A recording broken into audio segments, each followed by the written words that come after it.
guys, how's it going? Today we have 3 things on our list. First, we're going to start with just a little bit of perennial clean out in our flower beds. Then we're going to head back to the high tunnels and check out the end walls.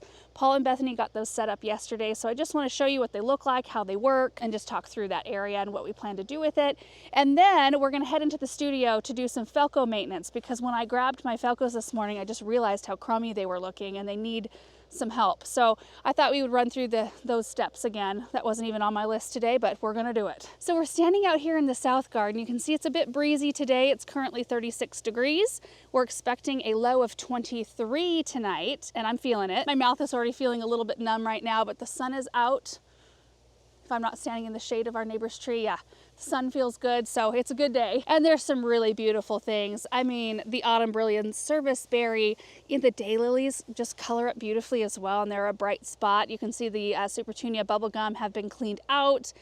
Yeah, just a lot of really pretty things. Look at the phlox. So a little bit of color on them. We've got a little bit of color on our roses, but right in here we have some peonies. And of all the perennials, there are 2 types that should be cut back in the fall. Peonies are one, hostas are another.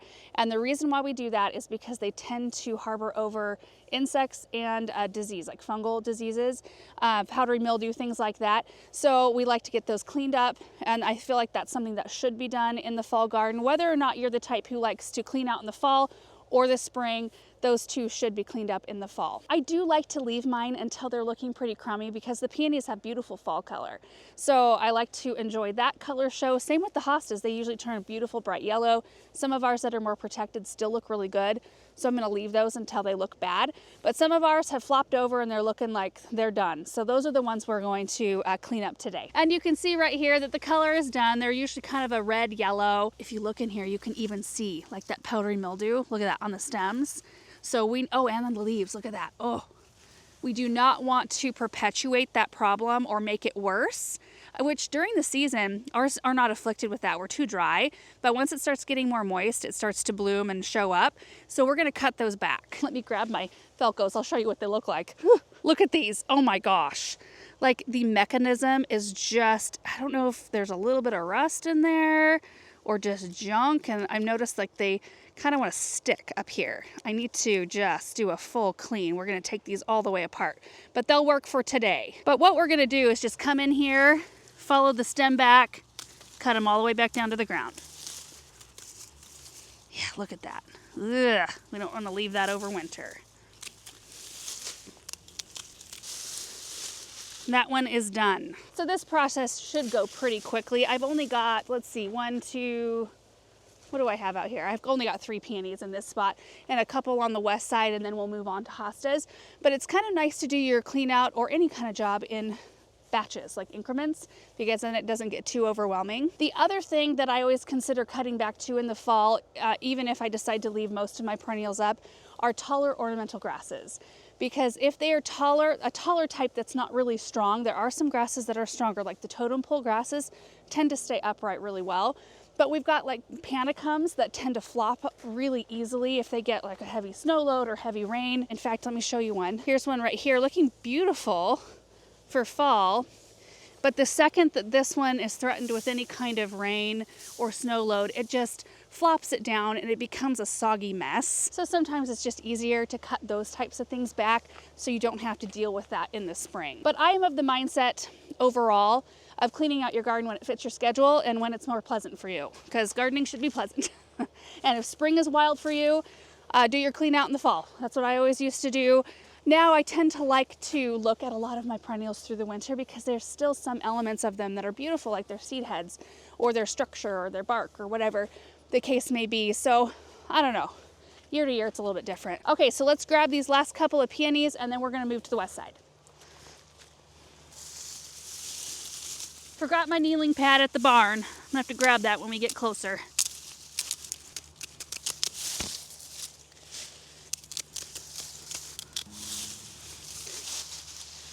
Number 2 done.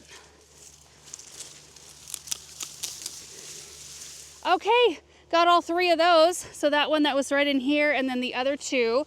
I forgot that I have an Ito peony right here, so we need to get that one cut back as well. This one is not nearly as far gone. I don't even see any powdery mildew on this one. So we could leave this one and possibly enjoy some fall color, but with it getting so cold, I bet you it's gonna be done here pretty quick. So I'm just gonna go ahead and cut this back so we don't have to come back out and do that.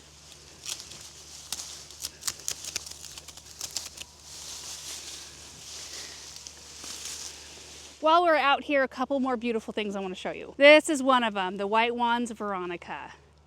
If you look down in there, there's actually some fresh blooms just starting to form up. The plants just look as fresh as can be.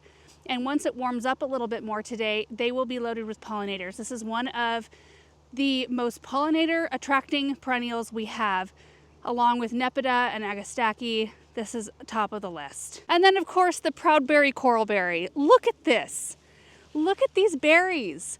They are just intense. This plant is such a performer. This past spring when I was cutting that one back, because we cut the coral berries down to 12 inches every year, even though it's a woody shrub and it feels wrong to do, you do want to do a hard prune on them. Well, I found that one of the stems had kind of grown under the ground and rooted in, and it was just this little itty bitty thing. So I dug it up and we replanted it. Let me show you that one. Got to unload our peonies first. It's right here. Look at this.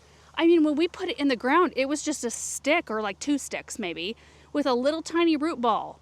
And it has grown a lot just in this 1 year. And I was not expecting it to produce berries like this at all. Like, look at that. What a fun thing. A free shrub right there. And then of course the Apollo maple, which this one stays very thin, like 10 feet is its max width. And it gets pretty tall. I want to say like 30. I might be off on the height there, but 10 feet is its max spread. And I just love the size of these leaves. Look at that. The size, the color, the shape, and the fact that you can tuck these in into a smaller spot and still get that dramatic vertical interest, but not take up so much space width-wise. I just love it. Okay, now on to the west side. Oh, it's cold. On the west side, you might hear a really loud noise. We're blowing out our sprinklers right now, so that's the air compressor, if you're wondering. But walking down this lane, you can see the blue kazoo spirea. Amazing fall color.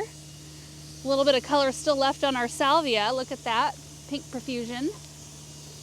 And then we've got a little peony right in here. It stays little because it gets too much shade. I need to move this one, but we're gonna cut it back. That was easy, 3 stems. Oh, I just love that plant. Highly recommend. That's like a mature size right there, and it's kind of an iridescent blue leaf color in season. And here's the last one.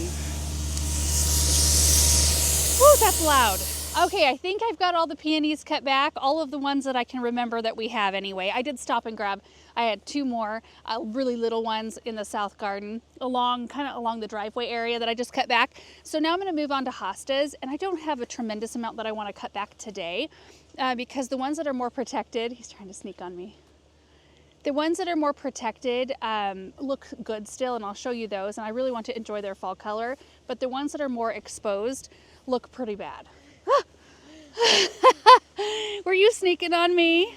So here are the hostas that I'm going to cut back. You can see that they look translucent in color at this point. Oftentimes when you wait until the leaves have died all the way back down to the bottom instead of, a little bit of green still on them, they'll just pull right out of the ground and the roots will stay, but the leaves will come and it makes it a lot easier.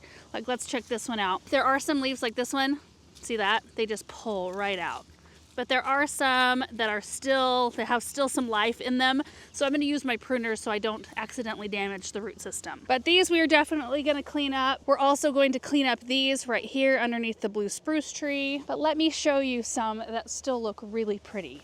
There's one by our back kitchen entrance that I just love, and I've been really enjoying it every time I walk by it. It's going to be a little loud because of that air compressor, but see, there's these right here.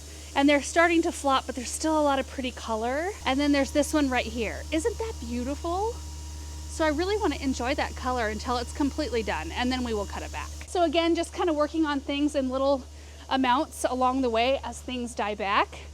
Keeps it very, very nice and pleasant. On our way back, look at our fall containers. Still looking absolutely gorgeous. The lemon coral has really filled in, as have the kale. There's our back and black sedum. We've got some pansies in there and our Invincibelle ruby hydrangeas. Oh, love that combo. Okay, so let's just get these hostas cut back. I'm going to take a little walk around the west side of the house and the kitchen area and we'll cut back anything that maybe looks a little bit further gone than the ones we just saw, and then we'll head out to the high tunnels.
All right, I got all of the hostas cut back that I wanted to get cut back today. Those that were just, there's like a huge bird on that tree, right? Is that a huge bird on this branch?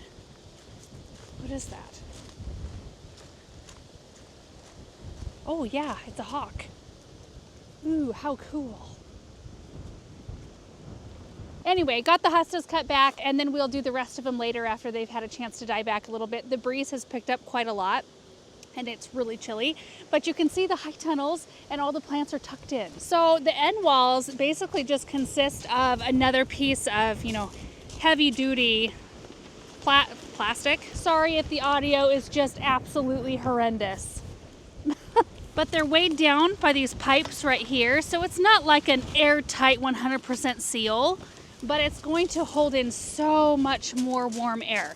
And then if you see these seams right here, this is where there are zippers. So you can unzip the door and roll it up, and then there's little clips to clip it up if you want to keep it open, or you can keep it down like this. So let's open up one of these.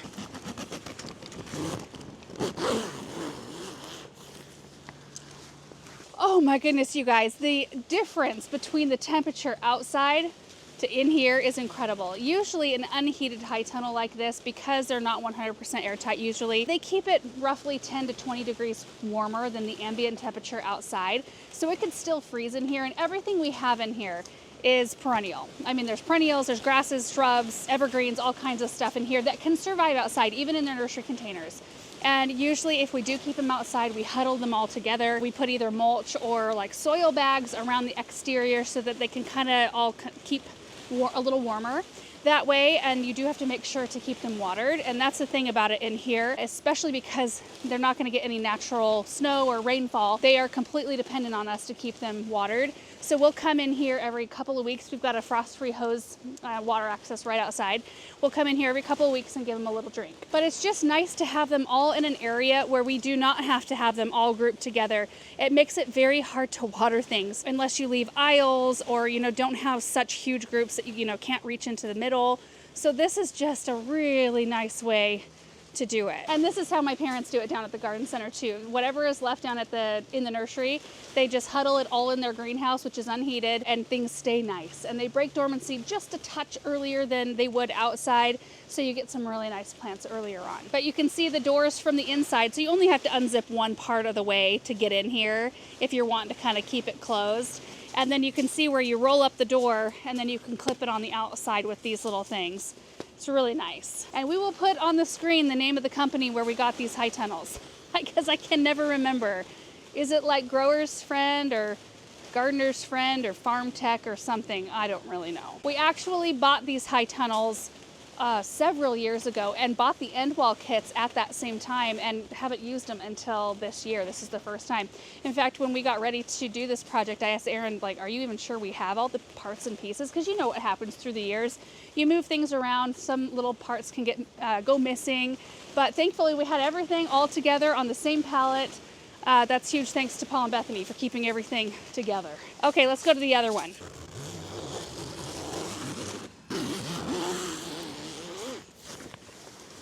Okay, this one is much more open, of course, because this is where we're going to have some raised beds. The mums are spectacular. And like the plants themselves aren't awesome, but the blooms, I mean, look at that right there. I got all of these from Harmony Harvest. Oh, these are pretty right here. Look at this. Where are these coming from? I'm kind of trapped here. Look at how gorgeous. And I just love that they're right now coming into their own. Look at that one. And all the buds that we get to enjoy flowers from. Oh. And you know, mums last forever in a vase, like 3 weeks. It's insane. So I'm really excited to get some raised beds built and get these planted. And our plan is to do, as you see right there, we need to do a little buttoning up. There's a little hole. But my plan is to do 3 foot wide raised beds. One that goes the entire length here, one that goes the entire length on this side, and then a few down the center, but I want there to be breaks in between so you can walk around them, you know? So I'm thinking, I don't know, 3 or 4 of them that go down the center. And these heirloom mums, they are marginally hardy. I do have one out in the landscape. The previous owners planted it, I did not. But it seems to dwindle every year, especially if we have a hard winter. And these I just want to keep really nice. So I thought if I could plant them in a high tunnel and then also have extra space to grow some other things and experiment with some things, we will have a really nice crop. We'll have some possibly later flowers. I mean, if I can cut flowers into December, I think that that would be just such a fun thing. I'd like to even try getting some Lysianthus started and planted out here earlier in the season to see if we can get some earlier color from those, things like that. All right, so now we're gonna head to the studio where we can be nice and warm, and we're gonna work on the Felcos and get those all cleaned up. We have done a full video on it before, but I think it bears repeating because it's something we have to do on at least once a year or twice a year basis. It feels so much better to be in here than out in the wind right now, and I'm sort of excited to take after these because I think they're going to look so much better. So here's our before shot. I don't expect to be able to get all this like really dark color off there. I'm not even sure what that is, but there's a bunch of junk on here I think we'll be able to clean out. And most importantly, this area right here where all of the mechanics are, I think we'll be able to get that pretty clean. And here's all of my tools right here. Let me set up a camera real quick so I can use both hands to show you everything. I'm gonna need both hands anyway for this project. Okay, so I keep all of my tools in this towel right here in the studio so that everything's just bundled up all the time. So whenever I have a pruner that needs attention, I can just bring it over here, unwrap it, and I've got everything I need. There's a few different cleaners that we use. There's an all-purpose cleaner, which is a 980 spray is what it's called. And this one you can use liberally. You don't have to worry about getting every last bit of it off the pruners when you're using it. As opposed to this one, this is the 981, and this is a resin remover. It's a really heavy duty cleaner, and you do want to make sure not to leave this one on your pruners for too long. Like right now, I'm going to spray these and then let them set for 5 to 10 minutes and then take after them with our scrubbing tools. And this one you want to make sure to clean off of the pruners completely. Now I'm not using any water in this process. We're just using the cleaners. I've got some paper towels here. And then in the end, once we're done with our cleaners, we've got a grease which helps just keep everything lubricated and keep everything nice. What number is this? 990 synthetic grease. And then as far as our scrubbing tools, I have a menagerie of different wire brushes, which are a differing degree of strength, or of stiffness. It appears like I use this gold one the most, but these are really helpful just to scrub in the little areas. And then I've also got some steel wool right here that's really helpful. And then these are our tools here. We've got, I can't remember what these are called. These are sockets, right? Aaron's not in here, so I don't know the exact names, but this one is a 8mm, and then we've got a 14mm, and then a straight screwdriver. And then we've got a couple of different sharpening tools right here. I usually use this one. I don't know what number this is. Maybe we can pop it up on the screen, but it's just got one simple sharpening area here. It's a real easy one to use. So first thing we're going to do before I take the pruners apart is I'm going to spray them down with our resin remover. And the reason why I like to do this step first when it's together is because I can hold on to the pruners much easier while I get the bulk of the junk off before I even take the pruners apart, just because I get a better hold on every piece. So anyway, let's take our 981 spray And I'm just gonna spray down the whole dang thing, front and back. Make sure to get around the spring, around all of it. And then I'm just gonna prop it up on this. And we're gonna wait 5 to 10 minutes. So I'm gonna do some watering and grooming in here while we wait. Okay, so they've been sitting for about 10 minutes. I'm gonna take after them with some of these brushes, and then we're gonna take the whole pruner apart. Let's see, let's start with this one. Oh, already better. I feel like this just helps loosen all the bits around the parts, if nothing else. That dirtiness already, my goodness.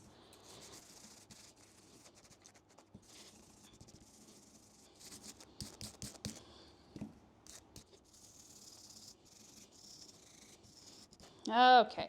The most important thing to do when you're taking these apart is to keep all of the pieces in order so you can remember what goes where. Let's do this one first.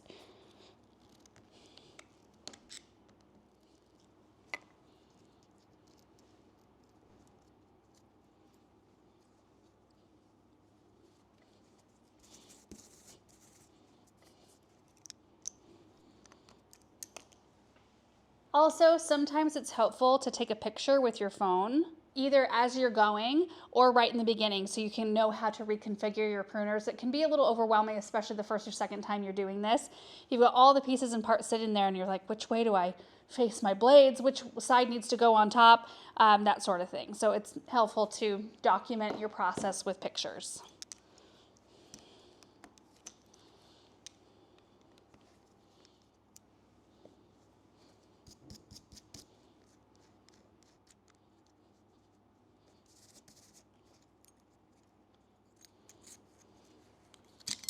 There we go. Oh my gosh, these are so gross. These got so gross. Okay, so I'm going to scrub for a minute. I'm going to spray them again with our 981 spray and then let them soak a little bit more.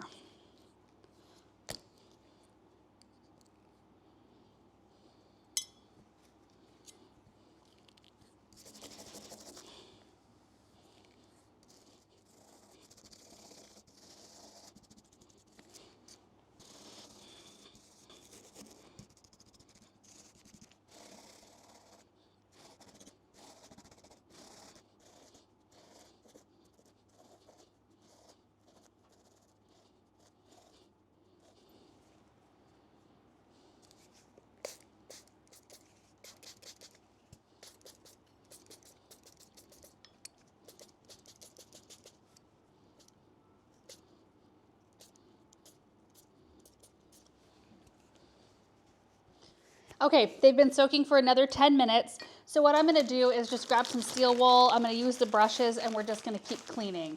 And I will probably use a little bit of our regular cleaning spray at this point. But this part just takes some elbow grease. And the reason why we don't use water, I used to. In fact, I think one of the videos that we put together of cleaning Felcos, I did use water, and you absolutely can, but it's really, really important to make sure all the pieces are 100% dry before putting them back together, because you can introduce rust in very easily, even if there's the slightest hint of moisture. So eliminating water is the best way to go if you can. So anyway, I'm just going to take my steel wool, and we're just going to go to town here. So this process takes a little bit.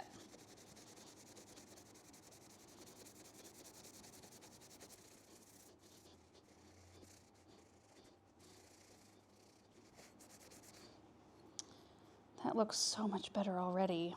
Super dull though. Okay.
Much better.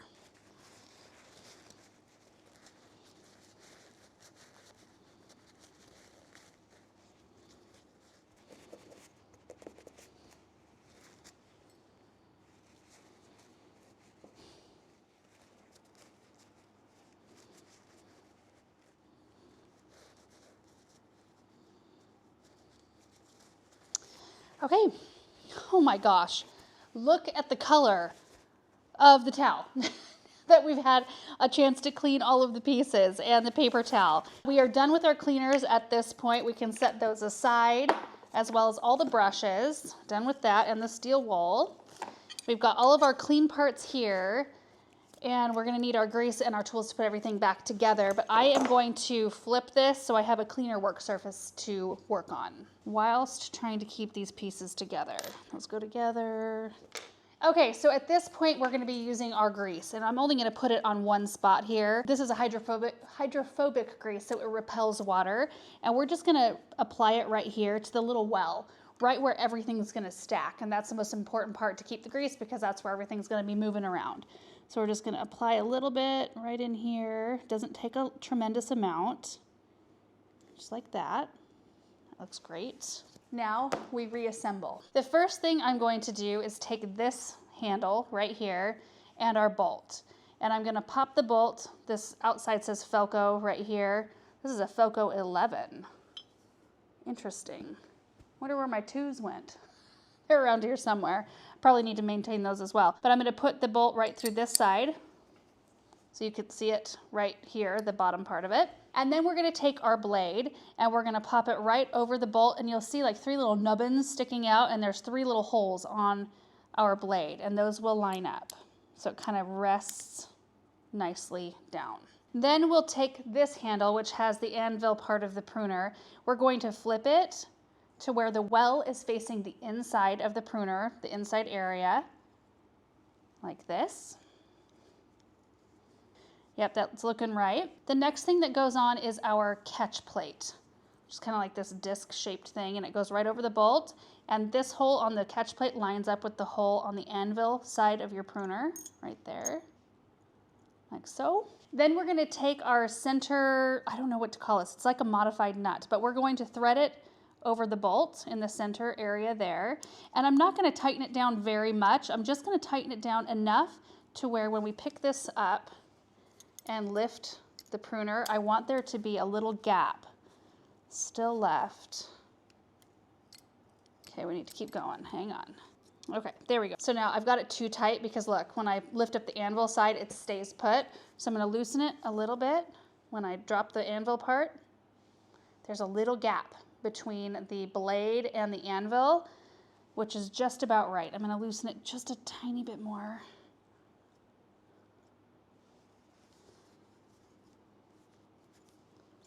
Nope, too much.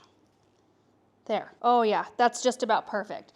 And the reason why you want that little gap right there is that you want it to be adjusted to where the little gap goes about to the center of the anvil, because that's where you want the most amount of pressure and like cutting action, I guess, from your pruner. So you might have to tighten this or loosen it to get it to about that point.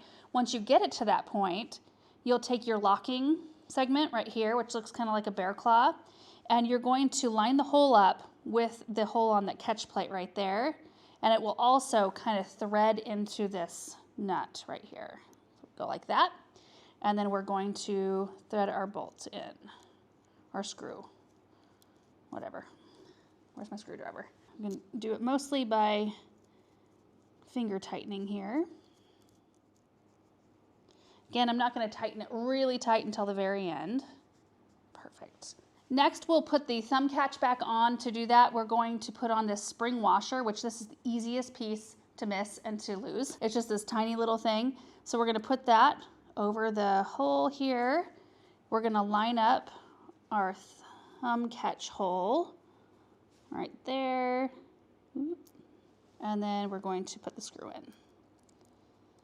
And this screw you'll have to adjust to because you don't want it so tight that you can't open and close your pruners, but you want it tight enough to where it can stay in place. So let's see, too loose.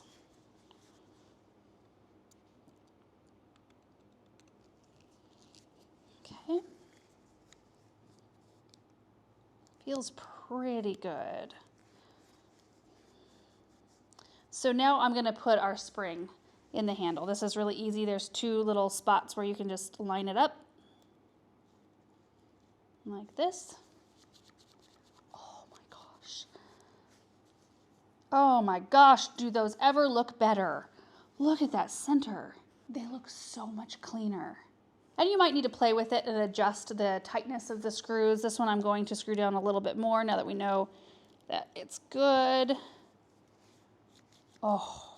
So the last step is sharpening our blade. So we've got our sharpener here. Easiest way to do this I've found through the years is to hold your pruners like this, to where the side of the blade that you want to sharpen is facing upward, and it's kind of facing me. The anvil side, that's the blunt side. You're not gonna, have any sharpness there. It's all right in this kind of beveled edge of this blade. And these are, you can still cut stuff, but they're pretty dull. So we're gonna use this piece right here that kind of bumps up as our guide for angle as to how to hold our sharpener. And we're just gonna make quick motions starting at the bottom of the blade up to the top. Just quick, like,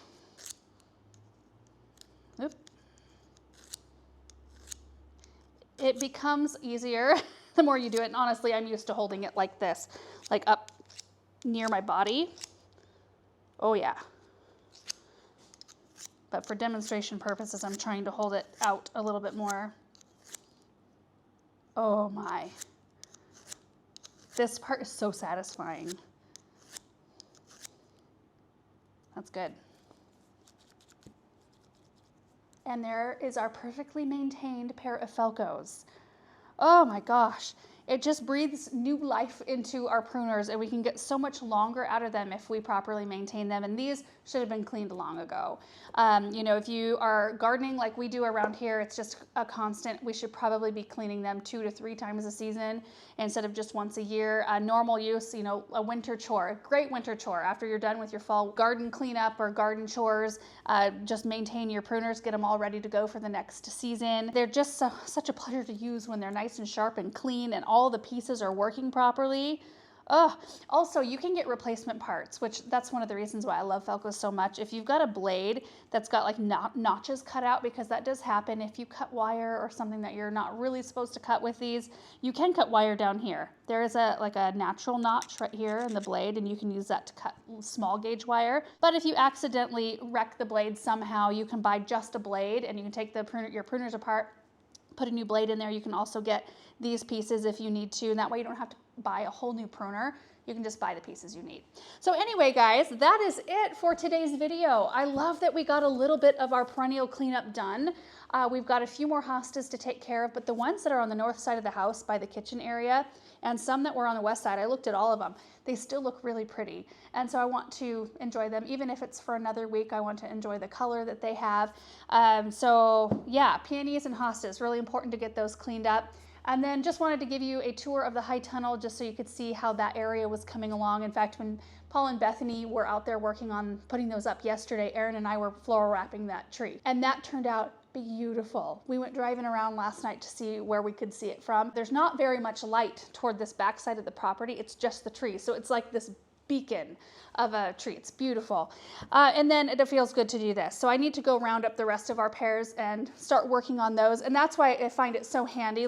So this is going to be my work surface the next time. I basically fold the towel until every surface is really, really dirty, and then I wash it.